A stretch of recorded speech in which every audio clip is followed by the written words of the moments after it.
Assalamu alaikum students. Now the second session for the day, and that is a very important topic exam wise. आइंदा भी life में you will see, and especially special patho में भी जब आप MCQs करते हैं कभी कभी कम आते हैं लेकिन आते तो हैं, तो उन सब में भी न्यूप्लेजिया जो है वो बहुत इम्पॉर्टेंट है। और ये मेरा वो लेक्चर जो मैंने लिया था जब I was assistant professor histopathology at FMH, बाद में मैं इसको डिफरेंट इसमें एडिशंस करता रहा साल ब साल, क्योंकि जो आप बनाते हो ना चीज़ें शुरू में, फिर आप उसको उसके अंदर चीज़ें ऐड करते रहते हो, राइट। सो मैंने तब बनाया था लेकिन काफ़ी चीज़ें नई ऐड हो गई हैं अब तो नई बुक्स में। So what is a neoplasm? Neoplasm का एक और नाम वैसे ट्यूमर भी होता है, ठीक है, तो दोनों एक ही चीज़ होते हैं। नियोप्लाज्म एक ऐसी ग्रोथ है स्टूडेंट्स जो बढ़ती जाती है। मेरे ख्याल मुझे नोटिफिकेशंस ऑफ कर लेने चाहिए थे, लेकिन चलें कल से कर लूँगा, सॉरी फॉर टुडे। सो एक ऐसा, let me show you the definition first. This is an abnormal tissue mass जिसकी ग्रोथ बढ़ती जाती है और कोई कोऑर्डिनेशन नहीं होती एडजेसेंट नॉर्मल टिश्यू के साथ, और अगर आप इसका स्टिमुलस रिमूव कर भी दो तो ये वापस नहीं होता, आगे ही जाता है, ठीक है ना। so ये डेफिनेशन जो हमें सर विलिस ने दी थी नियोप्लाज्म की। Neo means new, plasm means growth, so new growth is a neoplasm. लेकिन जब ये डिस्कवर तो उन्होंने कहा कि शायद हर नई ग्रोथ नियोप्लाज्म होती है, ऐसा नहीं होता। हर नई ग्रोथ नियोप्लाज्म नहीं होती है। लाइक जो ग्रोथ इन्फेक्शन की होगी वो भी तो ग्रोथ ही है ना। अगर टीबी लिम्फ नोड्स इनलार्ज कर देगा वो भी तो ग्रोथ ही है, लेकिन वो दवाई से, मेडिसिन से ठीक हो जाएगी, कंट्रोल्ड हो जाएगी। लेकिन नियोप्लाज्म जो है वो कभी मेडिसिन से ठीक नहीं होगा। You have to do surgery और you have to do something else, right. Surgery से ठीक होगा या फिर ठीक होगा ही नहीं। So it's uncontrolled and irreversible. लेकिन जो इन्फेक्शियस ग्रोथ होती हैं वो कंट्रोल्ड और रिवर्सिबल होती हैं। Neoplastic growths are uncontrolled. क्या होता है जनाब? कंपोनेंट्स ट्यूमर के पेरेन्काइमा होता है और स्ट्रोमा होता है। सपोज करें आप क्लासरूम में बैठे हैं, क्लास में चेयर्स पड़ी होती हैं और उन चेयर्स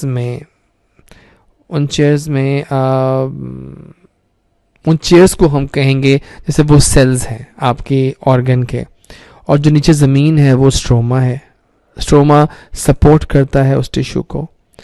सो बेसिकली जिस तरह हम एग्जाम्पल दे रहे हैं आपको एक क्लासरूम की, बिल्कुल वैसे जो अगर ट्यूमर की बात करें तो जो सेल्स हैं वो पेरेन्काइमा होंगे और स्ट्रोमा उसका सपोर्टिव टिश्यू होगा। जितना स्ट्रोमा ज़्यादा होगा उतना ट्यूमर हार्ड होगा, और जितने सेल ज़्यादा होंगे उतना ट्यूमर सॉफ्ट होगा। ट्यूमर्स दो तरह के होते हैं स्टूडेंट्स, बिनाइन और मैलिग्नेंट। बिनाइन वो हैं जो कभी इन्वेड नहीं करते, आम जुबान में समझ लें आप। They never invade, they never metastasise, दूर नहीं जाते, जहाँ हैं लोकलाइज्ड रहते हैं और वेल सर्कमस्क्राइब्ड होते हैं, कैप्सुलेटेड होते हैं और कोई इन्वेजन नहीं होती, मासूम होते हैं। मैलिग्नेंट नियोप्लाज्म मासूम बिल्कुल नहीं होते, ये इन्वेड भी करते हैं, ये मेटास्टेसाइज भी करते हैं, दूर भी जाते हैं, और इनमें कैप्सूल नहीं होता और ये सर्कमस्क्राइब नहीं होते। मैलिग्नेंट ट्यूमर और कैंसर एक ही चीज़ होती है। बेनाइन ट्यूमर्स की खास बात है कि बेनाइन ट्यूमर्स हमेशा ओमा पे एंड होंगे। जब स्टार्ट हुआ था तो ये इन्होंने कॉन्सेप्ट दिया था, और उन्हीं के टिश्यू के नाम पे ट्यूमर्स पड़ जाते हैं। लाइक फाइब्रोब्लास्ट का ट्यूमर होगा तो फाइब्रोमा होगा, कार्टिलेज का ट्यूमर है तो कॉन्ड्रोमा होगा, बोन का है तो ऑस्टियोमा होगा, फैट का लाइपोमा होगा, ग्लैंड्स का एडिनोमा होगा, अगर सिस्ट बन जाए तो सिस्ट एडिनोमा होगा। बेसिकली सिस्ट क्या होता है? एक डायलेटेड ग्लैंड कंटेनिंग फ्लूइड, और अगर उनमें लीफ लाइक पेपिलरी स्ट्रक्चर्स बन जाए तो लास्ट नाम लिखा हुआ है पेपिलरी सिस्ट एडिनोमा।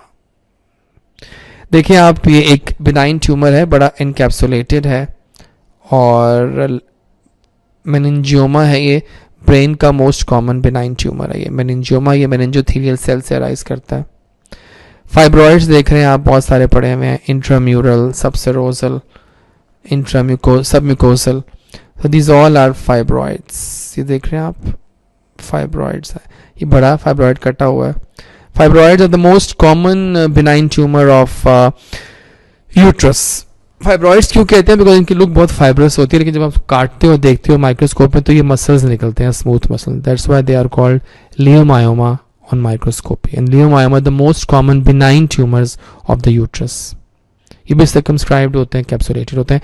ये जनाब कोलन में पॉलिप्स पड़े हुए हैं, ये पॉलिप देख रहे हैं आप, स्टॉक है इसका। ये सारे डायलेटेड ये सारे एडिनोमास पड़े हुए हैं, देख रहे हैं आप, ब्राउन ब्राउन, दिस ऑल जितने मैसेज हैं ये सारे एडिनोमास हैं। नॉर्मली एडिनोमास इतने बुरे नहीं होते, बड़े मासूम से होते हैं, बिनाइन होते हैं, लेकिन जो एडिनोमास कोलन में होते हैं ये ख़तरनाक हैं। इनमें डिस्प्लेजिया भी हो सकता है और फिर वो कार्सिनोमा भी बना सकता है। मैलिग्नेंट ट्यूमर्स जनाब दो तरह के होते हैं, एक वो जो एपिथेलियम से अराइज करते हैं जिन्हें हम कार्सिनोमा कहते हैं, और एक वो जो मेसेनकाइमल यानी कि कोई भी चीज़ जो एपिथेलियम के अलावा है वहाँ से अराइज करेंगे, उसे सार्कोमा कहते हैं। सार्कोमा निकला है लफ्ज़ फ्लैश से, फ्लैश लाइक ट्यूमर्स, बड़े नास्टी होते हैं ये। एग्जाम्पल्स ऑफ कार्सिनोमा, इनका नाम पड़ता है इनके ओरिजिन के सेल पे। अगर स्क्वेमस सेल से अराइज करें तो स्क्वेमस सेल कार्सिनोमा है, अगर ग्लैंड से अराइज करें तो एडिनो कार्सिनोमा है, कम्युनल एपिथेलियम होगा। अगर टीसीसी कौन सा होगा, transitional cell carcinoma from urothelium, and renal cell carcinoma from kidney. Sarcoma में यही ऐसे ही उनके नाम में जवाब है कि फाइब्रोसार्कोमा मीन्स फाइब्रोब्लास्ट का malignant tumour, osteo means osteosarc means bone का, और लाइपोसार्क मीन्स फैट का, right. So we have two types of malignant tumours. ये देख रहे हैं आप, ये होता है फर्क, ये विजाइनल ऑस है नीचे, सर्वाइकल ऑस है सॉरी, और इसमें से ये देखें आपके ये ट्यूमर मैलिग्नेंट ट्यूमर बाहर आ रहा है, ऊपर यूट्रस है ये सारा। ये लंग है और लंग में ये बहुत ही एक नास्टी ट्यूमर पड़ा हुआ है, मैलिग्नेंट है, और देखिए ब्रोंकाई तक में स्मॉल स्मॉल नोड्यूल्स की सूरत में ये जा रहा है। लिवर है, लिवर में बड़ा एक ट्यूमर पड़ा हुआ है, हेपेटोसेलुलर कार्सिनोमा, और ये इसके कुछ मल्टीफोकल डिपॉजिट्स पड़े हैं बाहर पे उस मेन लंप के। किडनी है, किडनी का most common tumour renal cell carcinoma, ये येलो होता है ऑन ग्रॉस बिकॉज इसमें लिपिड्स और ग्लाइकोजन होते हैं, that's why it's yellow. Breast का एक और नास्टी बड़ा ट्यूमर, ये देख रहे हैं आप, ख़राब है पूरा, अंदर वाइट क्यों है, बिकॉज कैल्सिफिकेशन है, फाइब्रोसिस है, और ये मजा है। ये सार्कोमा है, बड़ा नास्टी होता है, फ्लैशी होता है, देख ही रहे हैं आप। सो इनके नाम कैसे पढ़ते हैं जनाब, नाम बड़े सिंपल हैं कि एपिथेलियम है सर्टिफाइड स्क्वेमस, और उसका बिनाइन ट्यूमर जो होगा वो होगा स्क्वेमस सेल पेपिलोमा, और जो मैलिग्नेंट होगा वो होगा स्क्वेमस सेल कार्सिनोमा। इस तरह अगर बेजल सेल से आज तो बेजल सेल में एडिनोमा होगा, और बेजल सेल में भी एडिनोमा हो सकता है बेजल सेल्स का, और मैलिग्नेंट में बेजल सेल कार्सिनोमा होगा। इस तरह से ही मेलानोसाइट्स में नीवस होते हैं, मोल बनते हैं जो बिनाइन होते हैं ट्यूमर्स, और मेलानोमा जो मैलिग्नेंट ट्यूमर होता है। Same like liver, adenoma and carcinoma, hepatoma भी कहते हैं वैसे मैलिग्नेंट ट्यूमर को लिवर के। कुछ टर्म्स से मिलते हैं जो कहीं फिट नहीं होती। कोरिस्टोमा मीन्स कि कोई भी एक्टोपिक नॉर्मल टिश्यू अपने असल टिश्यू से बाहर पड़ा हो, लाइक कभी कभी पेंक्रियाटिक टिश्यू मिलता है आपको स्टमक की वॉल में, इसे कहते हैं कोरिस्टोमा, ठीक है। ये बड़ा ऑर्गेनाइज्ड पड़ा होगा। इसके कंट्रास्ट में हिमाटोमा क्या है, डिसऑर्गेनाइज्ड मैस कंटेनिंग स्ट्रक्चर्स जो उस ऑर्गन के लिए नए नहीं होते। लंग हिमाटोमास बहुत कॉमन है, ये ट्यूमर नहीं होता, ये जस्ट ट्यूमर लाइक ग्रोथ होती है। एमसीक्यू आता है कि हिमाटोमा मतलब कि इनमें से कौन सा ट्यूमर नहीं है या ट्यूमर है, तो ट्यूमर नहीं है में आएगा हिमाटोमा। बट इस ये टर्म्स नहीं भूलें, इनमें भी एमसीक्यू आ जाता है अक्सर। जनाब कैरेक्टरिस्टिक्स क्या हैं हमारे ट्यूमर्स के, वो भी मुश्किल नहीं है, आपको दिखाते हैं। 4 बेसिक फीचर्स हैं, कैरेक्टरिस्टिक्स हैं। द फर्स्ट इज डिफरेंशिएशन, कि टिश्यू जो है वो किस हद तक अपने पेरेंट टिश्यू से मिलता है। जितना वो मिलेगा उतना ट्यूमर के लिए लो ग्रेड होगा। लाइक अगर बहुत मिल रहा है तो ट्यूमर को कहते हैं हम वेल डिफरेंशिएटेड, अगर नॉर्मल मिल रहा है मॉडरेट तो मॉडरेट डिफरेंशिएटेड, अगर बहुत कम मिल रहा है तो पोरो डिफरेंशिएटेड, अगर बिल्कुल नहीं मिल रहा तो अनडिफरेंशिएटेड। और जब ट्यूमर होता है ना अनडिफरेंशिएटेड तो इसके लिए टर्म यूज करते हैं anaplasia. What is anaplasia? Undifferentiation, lack of differentiation of a tumour, ठीक है। सो ये डिफरेंशिएशन क्या होती है, किस हद तक ट्यूमर अपने पेरेंट टिश्यू से मिलता है। देखा आपने ये टर्म आ गई एनाप्लेजिया। एक और बड़ी क्रूशियल टर्म है जो एमसीक्यू में मुझे लोग पूछते रहते हैं, जैसे डिस्प्लेजिया। बेसिकली ये क्या है कि एटिपिकल proliferation ऑफ सेल्स है, characterized by nuclear enlargement and failure of differentiation which falls short of malignancy. इसमें भी न्यूक्लियाई हाइपोक्रोमैटिक हो जाते हैं, माइटोसिस मिलती हैं आपको, एनसी रेशियो बढ़ जाता है और सेल्स थोड़े बड़े हो जाते हैं. लेकिन लक कभी ये भी है कि कभी कभी डिस्प्लेजिया जो है वो खुद ब खुद ही रिग्रेस भी कर जाता है. यहाँ दुआएं काम आती हैं. या it can lead to full fledged carcinoma. आइए दिखाते हैं आपको कुछ पिक्चर. ये देख रहे हैं आप, लेफ्ट पे इट्स नॉर्मल स्क्वेमस एपिथेलियम, लेकिन यहाँ से ये डिस्प्लेजिया शुरू हो गया है. This is all dysplastic. When you go on the high part of dysplastic epithelium you see ये सेल्स जो हैं ये सारे खराब हैं. द फर्स्ट फीचर जो देखते हैं आप डिस्प्लेजिया में वो होता है लॉस ऑफ पोलैरिटी. कोई अरेंजमेंट नहीं है, यहाँ कोई जा रहा है कोई वहां जा रहा है. नंबर 2, सेल्स का साइज थोड़ा बड़ा हुआ है. नंबर 3, एनसी रेशियो बढ़ा हुआ है. What is NC ratio? Nucleus to cytoplasmic ratio. Normally आपके सेल्स में रेशियो होता है 1:4. न्यूक्लियस 1 होगा, साइटोप्लाज्म जो है वो 4 गुना बड़ा होगा या 6 गुना बड़ा होगा. लेकिन इन डिस्प्लास्टिक सेल्स और मैलिग्नेंट सेल्स ये रेशियो खराब हो जाती है, तो it can become 1:1, 1:2. And plus we have hyperchromatic nuclei, dark stain nuclei होते हैं. ठीक है, these all are dysplastic cells. So dysplasia में आपने भूलना नहीं है, dysplasia is precancerous lesion और it can lead to full fledged carcinoma. इसके डिफरेंट ग्रेड्स होते हैं, माइल्ड डिस्प्लेजिया, मॉडरेट डिस्प्लेजिया और सिवियर डिस्प्लेजिया. माइल्ड जो है वो लोअर 1/3 एपिथेलियम को इन्वॉल्व करेगा. मॉडरेट डिस्प्लेजिया आपके 2/3 एपिथेलियम को इन्वॉल्व करेगा और सिवियर डिस्प्लेजिया आपके पूरे एपिथेलियम को इन्वॉल्व करेगा. लेकिन काम की बात यह है कि आपकी बेसमेंट मेम्ब्रेन जो है वो इंटैक्ट होती है. ये ट्यूमर सेल्स जो हैं ये बाहर नहीं निकलेंगे. That's why it's called dysplasia. और एक और टर्म से मिलवाता हूँ आपको. जब सिवियर डिस्प्लेजिया होता है, पूरे एपिथेलियम को इन्वॉल्व करता है, तो इसको कार्सिनोमा इन साइटू कहते हैं. Full thickness dysplasia. ठीक है जी. अक्सर टर्म पड़ी होगी इन सर्विक्स वगैरह में, जब उसमें डिस्प्लेजिया होता है तो सिन की टर्म यूज करते हैं. That is called cervical intraepithelial neoplasia. It's also like carcinoma in situ. उसके भी 3 ग्रेड्स होंगे, सिन 1, सिन 2, सिन 3. सिन 1 में होगा माइल्ड डिस्प्लेजिया, सिन 2 में मॉडरेट और सिन 3 में फुल डिस्प्लेजिया. वो नाम दिया है हमने ऑर्गन के लिहाज से, उसको वो नाम दिया गया है. ठीक है जी. देख रहे हैं आप, फुल थिकनेस डिस्प्लेजिया है. What is डेस्मोप्लेजिया? मैंने एक बात की थी शुरू में कि पेरेन्काइमा होता है, स्ट्रोमा होता है. कभी कभी क्या होता है कि पेरेन्काइमल सेल्स जो हैं वो रिलीज करते हैं ऐसे फैक्टर्स जो आपके स्ट्रोमा को फाइब्रोसिस में कन्वर्ट कर देते हैं या फिर स्टिमुलेट करते हैं फाइब्रोसिस को. This phenomena is called desmoplasia, यानी कि more fibrotic tissue in the stroma, जिससे ट्यूमर हार्ड हो जाता है. एग्जाम्पल जिस डेस्मोप्लेजिया की है ब्रेस्ट के इन्वेजिव ट्यूमर्स, बहुत सख्त होते हैं काटने में. तो फर्स्ट टर्म थी डिफ्रेंशिएशन, जो डिफ्रेंशिएट करती है. वहां पर एक बात कि जो आपके बिनाइन ट्यूमर्स हैं वो हमेशा well differentiate. Late me show you that picture again if I can show that. Yeah, benign tumors are always well differentiated. Malignant tumors range from well to undifferentiated. Fine. Let's go back to characteristic number 2. Rate of growth. Benign tumors जनाब slow grow करते हैं, इसलिए capsule बन जाता है उनके इर्द गिर्द through pressure atrophy. Malignant tumors बहुत रैपिड होते हैं, बहुत फास्ट होते हैं और कभी कभी इतने फास्ट होते हैं एकदम डायग्नोस हो जाते हैं और फैल जाते हैं. बिनाइन ट्यूमर्स कभी इन्वेड नहीं करेंगे स्टूडेंट्स, रिमेंबर, बात पल्ले से बांध लें आप ये. मैलिग्नेंट ट्यूमर्स हमेशा इन्वेड करेंगे. What is metastasis? वो ट्यूमर इम्प्लांट्स जो ट्यूमर से बहुत दूर पड़े हों. यही फर्क है इन्वेजन और मेटास्टेसिस में. इन्वेजन जो है उसमें ट्यूमर जो है वो लोकली इन्वेड करेगा ना, मतलब कॉन्टिन्यूस अपने प्राइमरी ट्यूमर से होगा. लेकिन मेट्स में, इसको मेट्स भी कहते हैं प्यार से, मेटास्टेसिस को शॉर्ट फॉर्म में, ये दूर पड़ा होगा. अब दूर कैसे जाता है? थ्रू वेसल्स, यानी कि लिम्फेटिक्स के through. Carcinomas mostly spread through lymphatics. एक और एमसीक्यू, कार्सिनोमा किसके थ्रू फैलते हैं? लिम्फेटिक्स के थ्रू. सार्कोमास कैसे फैलते हैं? मोस्टली ब्लड वेसल्स के थ्रू, हेमेटोजेनस मोस्टली. मतलब Second route is hematogenous, mostly used by sarcomas.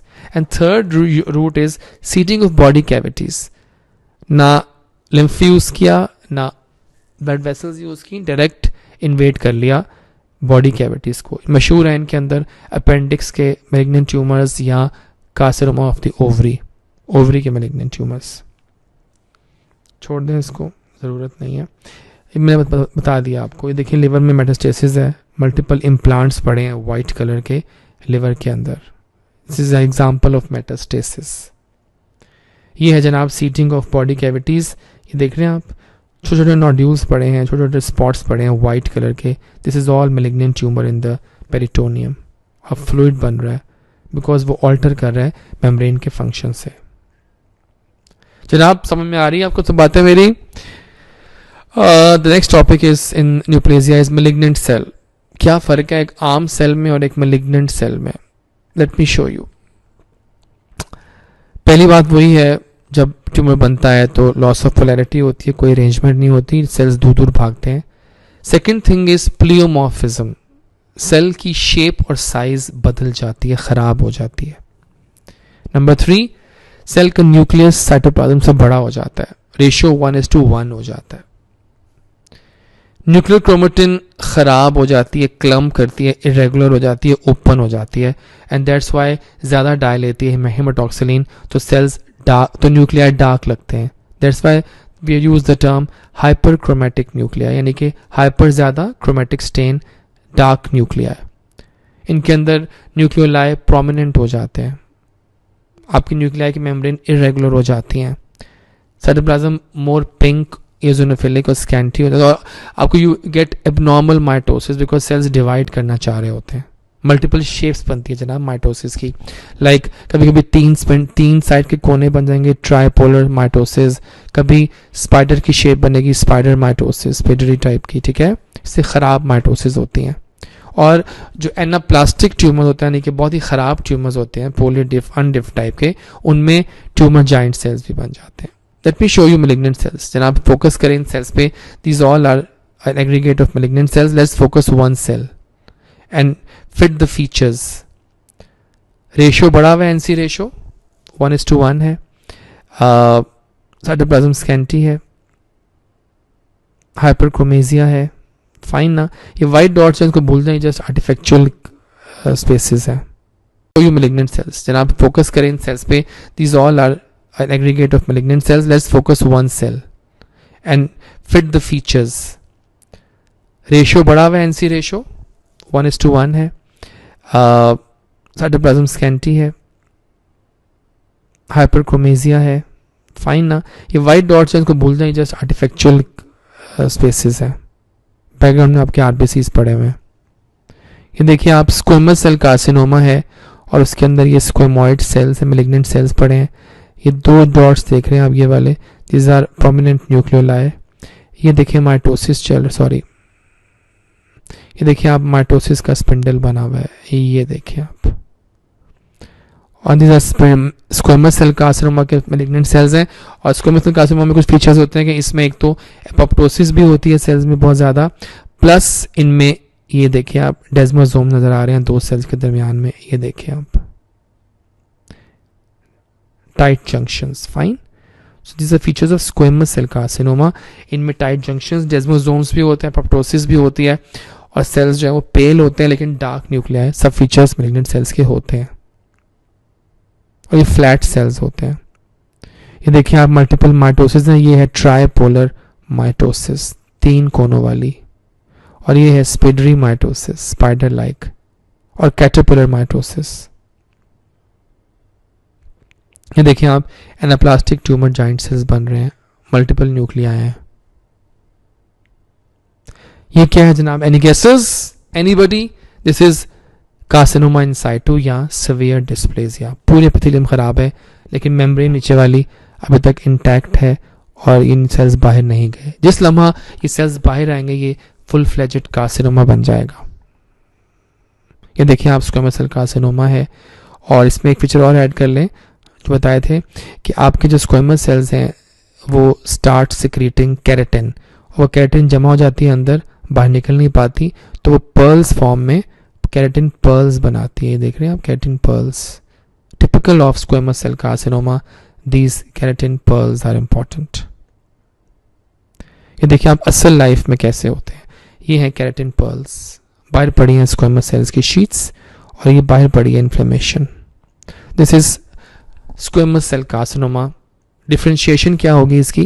Well differentiated, because ये पहचाना जा रहा है कि ये स्क्वेमस सेल्स हैं, ठीक है ना. ये देखिए आप, केराटिन पर्ल पड़ा हुआ है. माइटोसिस भी एटिपिकल है, खराब है. This is also a squamous cell carcinoma. इनकी पहचान सेल्स की कैसे होती है कि ये बड़े फ्लैटेंड आउट होते हैं, इनकी चोंचें निकली होती हैं side spider like. Second common carcinoma जो पढ़ाऊंगा मैं आपको वो है एडिनो कार्सिनोमा, जो कि एपिथेलियम होगा, कोलमनर या क्यूबॉइडल, और इनमें ग्लैंड्स बनते हैं. ग्लैंड्स क्या होते हैं? जिनके अंदर ये ल्यूमन होता है, जिनके अंदर ये ल्यूमन होता है ना, तो ये होते हैं एडिनोकार्सिनोमास. ये देखिए आप, इनकी फीचर्स क्या है जनाब, देख रहे हैं आप, फोकस करें. बैक टू बैक ग्लैंड्स पड़े हैं. ग्लैंड्स बहुत क्लोजली पैक्ड हैं, इरेगुलर एटिपिकल ग्लैंड्स हैं, and they are all lined by malignant cells. और ग्लैंड्स की पहचान कैसे होती है कि इनके अंदर ल्यूमिना होते हैं, एम्प्टी स्पेसेस. फाइन. सो आप देख सकते हैं बड़े अच्छे एडिनोकार्सिनोमा के फीचर्स हैं. फाइन. ये देखिए अगेन एडिनोकार्सिनोमा. इनकी खास फीचर एक और भी होती है कि अक्सर ग्लैंड एक दूसरे की वॉल शेयर कर रहे होते हैं. This phenomena is called wall sharing. एक दूसरे की वॉल को शेयर करना, इतने जुड़ गए आपस में. The last topic of the day is grading and staging of tumours. कैसे करते हैं आप ग्रेड और कैसे करते हैं आप स्टेज एक ट्यूमर की. पहले बात करते हैं ग्रेडिंग की. स्टूडेंट्स, ग्रेडिंग 3 चीज़ों पे होती है. डिफ्रेंशिएशन कैसी है ट्यूमर सेल्स की, यानी वो किस हद तक मिलता है अपने पेरेंट सेल से, कितना एटीपिया है साइटोलॉजिकल, और कितने माइटोसिस नज़र आ रहे हैं. सो अगर वेल डिफ्रेंशिएटेड ट्यूमर होगा, लेस एटीपिया होगा, माइटोसिस कम होंगी, तो वो एक लो ग्रेड ट्यूमर होगा. अगर डिफ्रेंशिएशन ख़राब होगी, एटीपिया बहुत ज़्यादा होगा, माइटोसिस बहुत होंगी, तो वो एक पोली और अनडिफ ट्यूमर होगा, हाई ग्रेड ट्यूमर होगा. तो ये इस तरह होती है ग्रेडिंग. ग्रेडिंग इन चीज़ों पे बेस करती है. स्टेजिंग के लिए बड़ा आसान है. TNM स्टेजिंग बड़ी मशहूर है.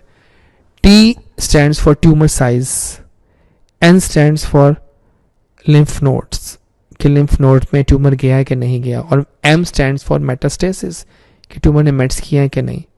तो ये 3 चीज़ों पे बेस करता है आपका stage. If these things are high in tumour size बड़ा है, लिम्फ नोड में गया हुआ, मेट्स भी हैं, तो फिर ये बहुत ही एक ख़राब ट्यूमर है और पेशेंट की हालत बहुत बुरी है. हर ऑर्गन की अपनी स्टेजिंग होती है.